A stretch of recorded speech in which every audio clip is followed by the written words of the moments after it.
오케이. 이제 나머지 친구들도 같이 볼 수 있게 이거 한번 촬영 한번 해보도록 할게요. 첫 번째, 이제 2차 방정식이 아니라 고차 방정식이라는 녀석이야. 그러니까 3차라든지 4차 이상에 있는 방정식을 고차 방정식이라 하는데, 이 방정식 또한도 우리가 해를 구한다라는 것은 x의 값을 구하는 것을 목적으로 잡는 거지. 이번 단원에 대해서도 우리가 3차 방정식과 4차 방정식은 그러한 x의 값을 구하는 건데, 우리가 2차 방식이면 인수분해나 근해 공식 같은 걸로 우리는 구할 수 있었어. 근데 얘는 다른 방식밖에 없다는 얘기지. 조립제법이라는 거. 조립제법을 통해서 구하는데, 하나 체크해줘야 될 것은 요거 하나만 좀 한번 포인트로 한번 적어주시면 돼.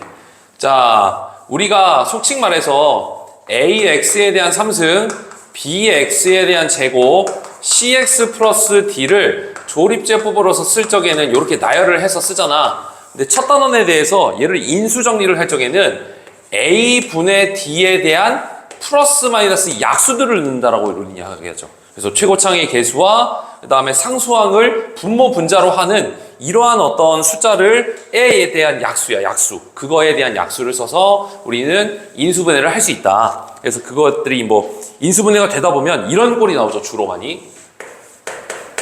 어떠한 3차식이야. 그 3차식을 인수분해를 했더니 x-알파와 ax에 대한 제곱 bx 더하기 c라고 이렇게 나오는 경우들이 생긴다는 얘기지, 주로.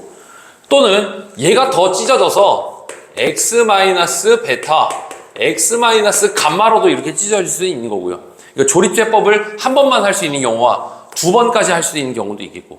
그러면 그때 파생될 수 있는 게 뭐가 나온 것이냐? 근에 대한 개수를 물어봐. 그 중에서도 테마들 중에서 뭐였냐면 중근이라고 할 수 있는 녀석을 한번 생각해 보려고 해. 2차 방정식에 대해서의 중근은 판별식으로 바로 넘어갔다고 한다면 3차 이상에 대한 방정식에서의 중근은 말 그대로 개념적으로 겹치는 근을 중근이라고 하잖아. 소위 말해서 삼중근이라는 말도 등장을 해. 트리플근, 즉 같은 게 3번 있는 거를 우리는 삼중근이라고 부르는데, 이러한 어떤 중근이라고 한다면 첫 번째 AX에 대한 제곱이랑 BX랑 플러스 C는 0에서 진짜 말 그대로 판별식이 0이라서 중근이 되는 경우가 있어. 근데 또 다른 경우는 어떤 경우가 있냐면, 지금 X는 알파라고 할 수 있는 이 근이 여기에 있는 2차 방정식에도 성립할 때야. 여기에서도 속할 때. 그러면은 이 친구가 찢어져서 x-알파와 x-모시기로서 이렇게 인수분해가 될 수 있다는 얘기지. 그래서도 우리는 뭘 한다? 중근이라는 것을 나올 수도 있다는 얘기야. 그래서 좀 더 2차 방정식에서 다루지 못했던 추가적인 내용들이 하나가 들어갈 수 있다. 이게 3차 방정식에 대해서의 첫 번째 테마, 조립제법을 통해서 x값을 구하며 x값들 중에서는 중근이라는 언급들이 주로 많이 발생을 할 텐데, 2차 함수에서만 중근이 있는 게 아니라 또 다른 인수분해가 된 녀석이 또 다시금도 겹쳐서 중근이 될 수 있다. 이런 테마고요. 그리고 세 번째 거에 대해서도 이제 한번 설명을 할게. 요 친구, 요거. 얘 이름을 우리는 뭐라고 부르냐면 복 2차식. 복 2차식이라고 표현합니다. x에 대해서의 제곱이랑 4차로 이루어져 있는 저런 4차 방정식인데, 요 녀석은 우리가 방식을 두 가지로서 설명을 할 거야. 자, 테마로서 정리해 볼게. 복 2차식. 복 2차식이라고 불리는 친구는 우선 첫 번째는 인수분해라는 것을 할 수 있어야 돼. 예시로서 첫 번째 예시는 뭐 말 그대로 이렇게 x에 대한 4승에 4x의 3승에 제곱에 플러스 3이 0이라고 했다 쳐보자고. 그러면 우리는 수학적으로서 봤을 적에 반복되는 문자가 있을 때는 t로 치환을 하고, 중학교 때랑 다르게 고등학교 때는 그에 걸맞는 범위를 이렇게 선정을 해주지. 범위를 하다 보니까 새로운 t에 대한 제곱에 마이너스 4t 플러스 3은 0이 되다 보니까 t-1과 t-3으로서 인수분해가 되더라. 따라서 x에 대한 제곱 마이너스 1, x에 대한 제곱 마이너스 3은 0이 되기 때문에 여기서 말하는 근이라고 불리는 친구는 실근 허근을 다 통틀어서 근이라고 합니다. 여기서의 실근은 플러스 마이너스 1과 플러스 마이너스 루트 3이라고 할 수 있는 무려 4개의 실근을 갖는다는 얘기지. 양의 근 2개, 음의 근 2개를 가질 수 있다는 얘기야. 넘버 2 하나 보여줄게. 이번에는 x에 대한 4승에 4x에 대한 3제곱 마이너스 5를 한번 예를 들어보자. 이 i는 x에 대한 제곱 플러스 5와 x에 대한 제곱 마이너스 1은 0이라고 인수분해를 할 수 있겠지? 치환 안 하더라도 납득을 갈 텐데 얘는 x에 대한 제곱이 마이너스 5이거나 x의 제곱이 1이 되다 보니까 실질적으로서 근이라고 불리는 것은 근은 x를 뜻하고 플러스 마이너스 1과 플러스 마이너스 루트 5 i를 얘기했던 거야. 따라서 실근이라고 불리는 것이 2개, 허근이라고 불리는 것이 몇 개다? 2개라는 것을 우리는 판단할 수 있었던 거지. 느낌 와? 오케이? 그러면 이게 첫 번째 거에 대해서 보기차식에 대해서 인수분해를 하는 첫 번째 파트, 두 번째 파트야. 여기서 예민하게 딱 받아들인다면 뭐가 보이는 것이냐면 어떤 친구들은 실근으로서만 몇 개가 생겨? 실근으로서만 4개가 생기는 경우도 생기는데 어떤 경우는 실근 2개, 허근 2개가 생기더라는 얘기지. 이거를 통해서 그래프를 한번 그려보죠.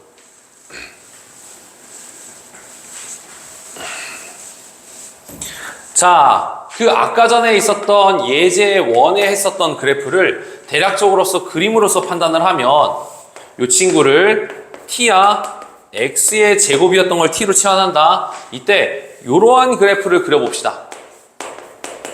f의 t가 보기차식이. 그러면 얘가 알파가 되고 얘가 베타가 될 텐데 이때 이러한 치환된 2차 방식이 두 근의 합이 양수이고 두 근의 곱이 양수라고 한다면 이 친구는 실근에 대한 개수가 몇 개가 된다? 4개가 된다라는 걸 알 수 있어. 양의 실근 2개, 음의 실근 2개라고. 두 번째, 만약에 그래프를 임의적으로 한번 상상도를 그려봤는데 얘가 원점을 지나가는 경우로 한번 생각해 봅시다. g에 대한 t가요. t는 참고로 x의 제곱을 얘기하는 거다. 그럼 그때는 이 친구에 따라서의 어떠한 실근에 대한 개수는 어떻게 나온다고 판단할 수 있을까? 총 몇 개? 선생님, 총 몇 개 나올까? 이때는 실근의 개수가 총 몇 개가 나온다고 볼 수 있을까? 오케이. 딱 걸렸네. 좋았어. 자, 무엇이냐면 요거는 지금 0이죠. 요거는 내가 알파라고 잡을게. 그럼 실질적으로서 x에 대한 제곱이 0이고 x에 대한 제곱이 알파이기 때문에 x는 0과 플러스 마이너스 루트 알파를 얘기했던 거야. 따라서 얘는 몇 개가 되는 것이다? 3개가 되는 겁니다. 보기차식인데도요. 근의 개수가 홀수개가 나오는 되게 독특한 경우예요. 이 친구는요. 오케이? 자, 잠깐만 필기 한번 해봐. 하나 더 그려야 되는데 공간이 좀 부족해.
필기 다 했어요? 여기 있는 거 보자. 이거 같이 필기 하셔야 돼.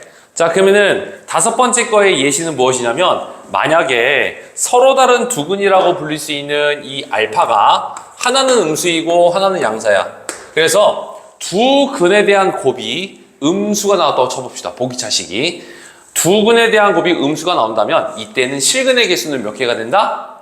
2개. 허근 몇 개? 2개가 된다는 얘기지. 그래서 그래프에 대한 해석을 통해서 실근에 대한 유무 개수를 파악할 수도 있고요. 실근에 대한 개수를 통해서 그래프의 개형도 또 상호 보완적으로 우리가 해석할 수 있었던 거야. 요거 하나 더. 그래서 이게 보기차식에 대해서 되게 독특한 근의 개수를 판단하는 방식이에요.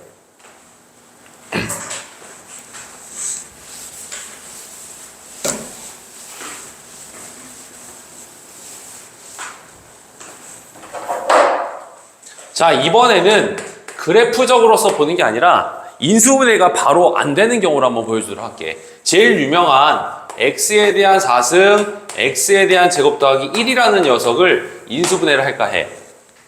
이 친구가 인수분해가 바로 안 되는 경우잖아. 안 될 경우에는 적절하게 숫자를 넣어서 인수분해가 완전 제곱식이 되도록 만들어주는 방법이야. 그래서 여기다가는 어떻게 하느냐? x에 대한 4승에 x에 대한 제곱에 플러스 1에다가 여기다가 2라는 걸 이렇게 넣어주는 거지. 그럼 넣어주게 되면 그거만큼을 빼줄 수밖에 없다라는 얘기야. 이렇게.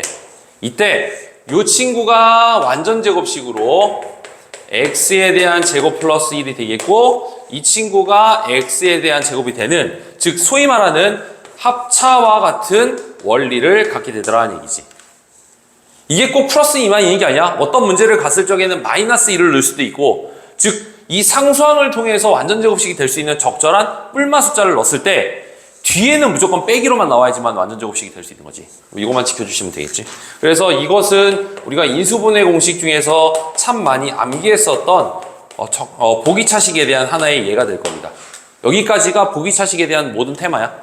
보기차식으로 나올 수 있는 모든 개념이다. 자, 이렇게 알고 계시면 돼요. 그 다음에는 그 근과 계수의 관계를 설명하는데, 우리는 완전 기초인 아이들이 아니다 보니까 선생님이 2차 방정식을 통해서 근과 계수의 관계를 한번 쭉 설명을 좀 해볼게. 너는 아마 처음 보게 될 거야. 이거 공간이 조금 부족할 텐데 앞장 같은 데 뭐 없어? 빈 공간 같은 거 뭐 노트할 데 없을까? 이제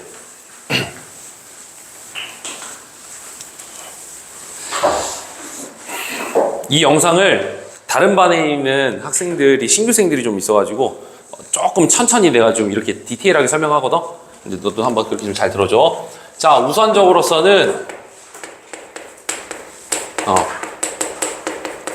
근과 계수와의 관계를 한번 설명할까 해.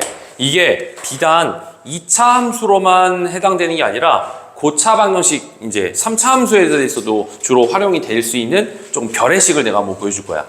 우선적으로서는 정석적으로 보게 되면 A의 X에 대한 제곱, B에 대한 X 더하기 C를 fx라고 합시다. 이것의 X 절편을 알파랑 베타라고 잡는다면 우리는 F의 알파는 0이 되는 것이고 베타는 0이 된다라고 우리는 이렇게 개념 정리가 되어 있을 거야. 근데 혹은 이거랑 마찬가지로 어떻게 우리는 해석을 할 수 있냐면 최고차항의 개수를 1로서 잡았을 적에는 x 마이너스 알파, x 마이너스 베타는 0이라고도 표현할 수 있어. 그래서 요거를 전개해 주게 되면 x에 대한 제곱에 알파 플러스 베타의 x에 알파 베타는 0이 되기 때문에 더불어서 우리는 뭘 쓴다? 얘를 통해서 두 근에 대한 합은 a분의 b, 그리고 두 근에 대한 곱은 a분의 c라고 이렇게 써먹을 수 있었던 거지. 여기까지가 이제 우리가 앞에서 배웠던 생기초적인 기초 내용이야.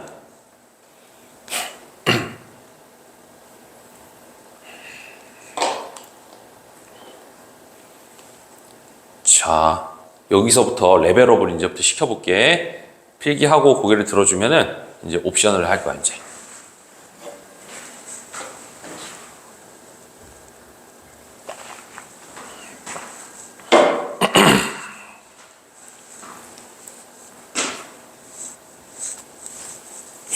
됐어? 자, 그럼 이제부터 케이스를 한번 불려볼게. 자, 그러면 첫 번째 이해가 됩니다.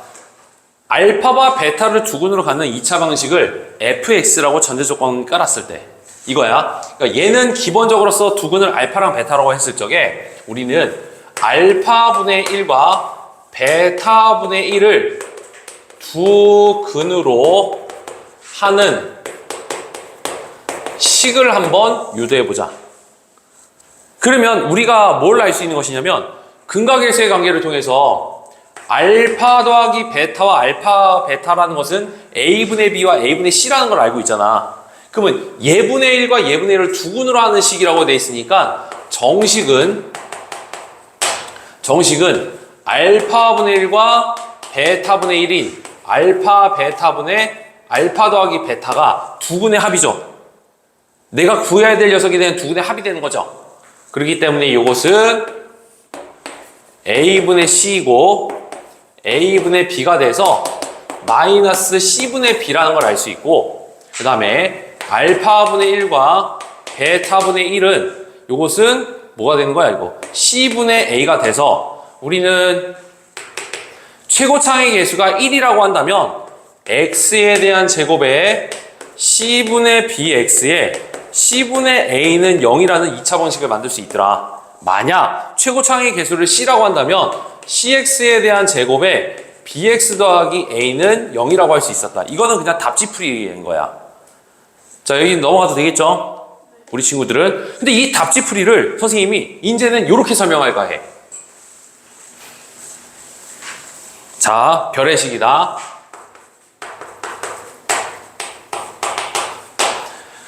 자, F에다가 알파를 넣어주면 0이라고 우리는 배웠어.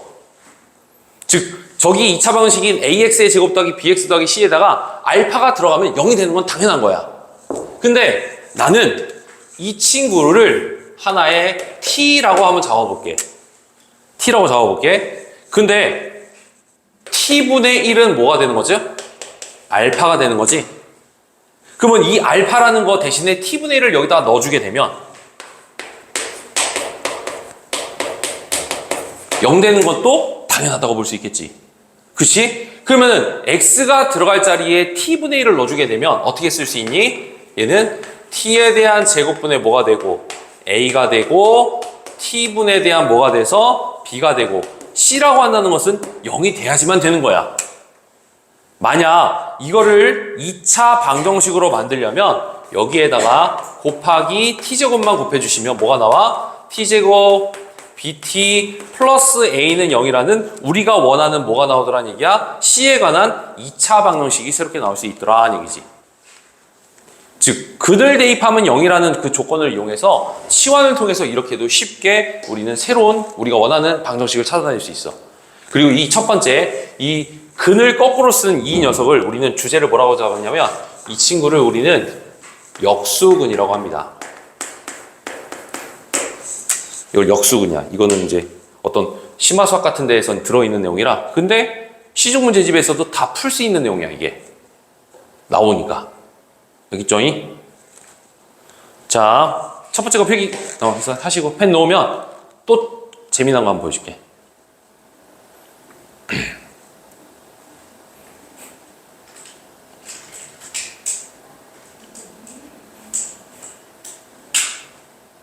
나만 덥나? 왜 이렇게 덥지?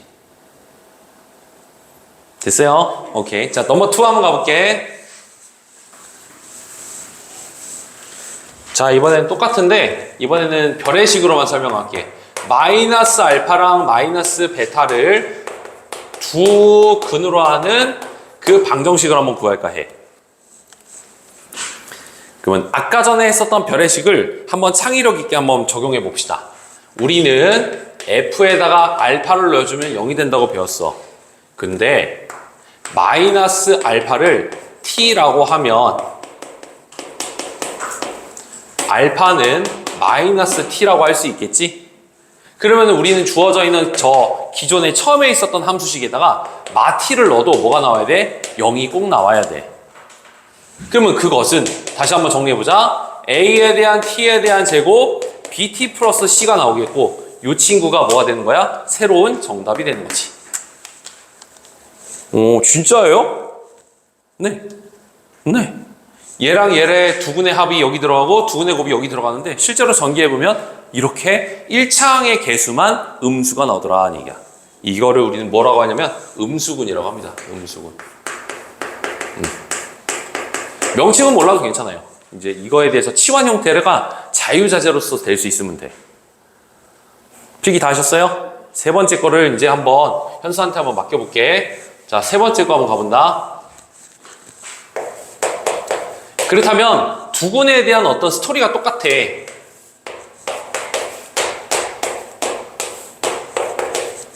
얘를 두근으로 하는 식을 한번 한 2, 3분 줄 테니까 한번 만들어봐.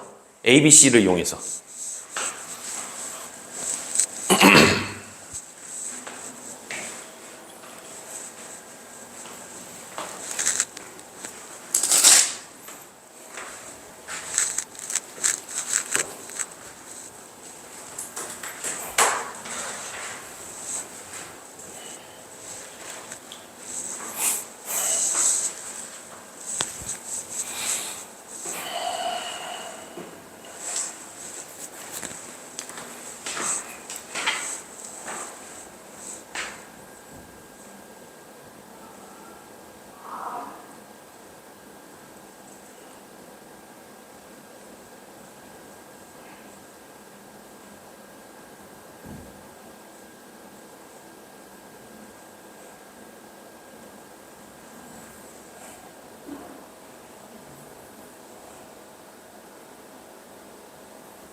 현수야 해볼까? 오케이. 자, 솔루션은 이겁니다. 얘를 뭐로 한다? t라고 한다. 그러면 1-알파는 2t가 돼서 1-2t는 알파가 되겠죠. 이 알파는 x에 들어갈 녀석이야. 그 x가 들어갈 녀석 대신에 1-2t라는 것을 집어넣어 봅시다. a에 1-2t에 대한 제곱, b에 1-2t 플러스 c라고 한다면 요게 우리가 원하는 새로운 뭐가 된다는 얘기야? 방정식의 근식이었어. 요렇게 할 수 있는 연습을 좀 많이 하세요. 왜? 이게 연습이 되면 3차 방식 4차에서도 얘를 갖다가 이렇게 어렵게 구하지 않고 쉽게 할 수 있는 노하우가 생기니까요. 이 등등에 대해서 복습해 주세요. 영상 끝나면. 자, 그럼 근각에서의 관계 이제 고차식으로 가보도록 할게.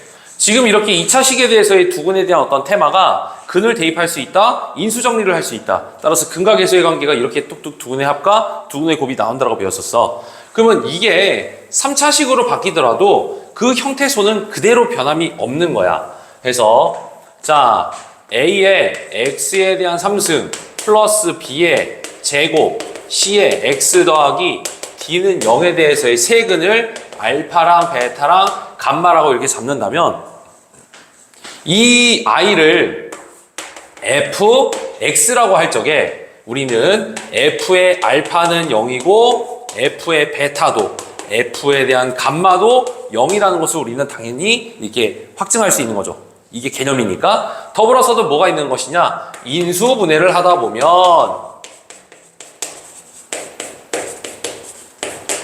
이렇게 우리가 나온다라고 우리는 볼 수 있잖아. 그래서 근과 계수의 관계라는 새로운 공식이 나오게 되지. 근데 그것도 패턴은 똑같아요. 자, 그럼 한번 봅시다. 어떻게 나올 수 있느냐?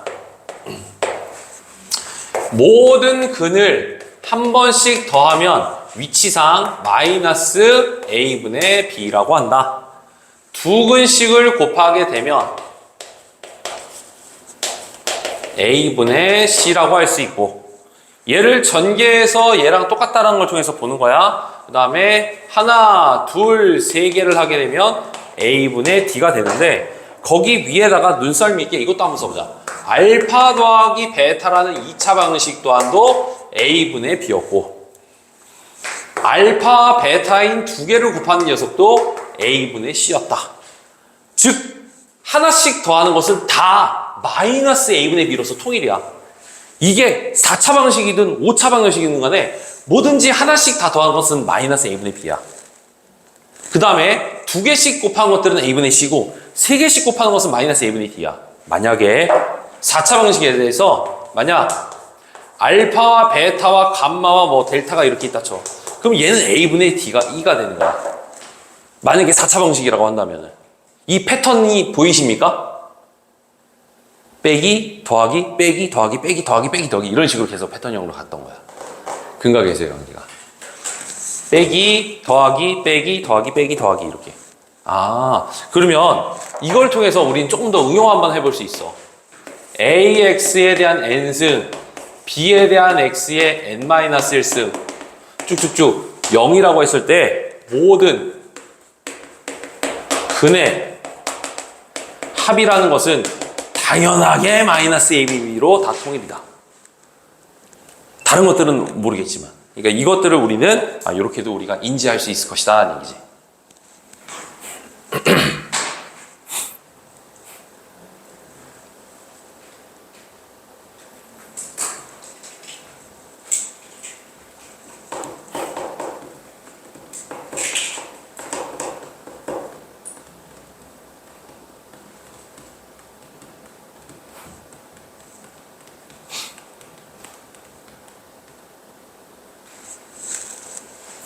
자, 됐어요? 그럼 만약에 여기 b가 만약에 없다 쳐. n-1승이 없다 치자. 현서야. 만약에 bx의 n-1이 여기 없어. n-2 붙어 있어. 모든 근의 합은 0일 거야. b가 0이니까. 그거는 캐치할 수 있겠지? 그러니까 3차 방식에 대해서 2차항의 개수가 없으면 모든 근의 합은 0일 거야. 이렇게도 받을 수 있어. 자, 그러면 이제 본격적으로 내가 2차 방식을 떠들어댔던 거를 한번 맡겨볼게. 자, 예시 한번 가봅시다. 우리가 3차 방식의 모든 근에 대한 역수들에 대해서 이거를 근으로 하는 3차식을 한번 구해보자. 제가 이거 맡겨볼게. 한번 해볼래?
해결됐어요? 이거 했어? 이거 정답은 뭐야? 거꾸로야, 거꾸로. dx에 대한 3승, cx의 제곱, bx 플러스 a는 0이다. 아, 역수분이라서 이렇게 바로 나올 수 있어요. 그 원리를 안다면요. 됐죠? 오케이? 혈렉은 전까지 잠깐 1차적으로 영상 좀 끊을게. 여기까지 관련된 문제 풀자.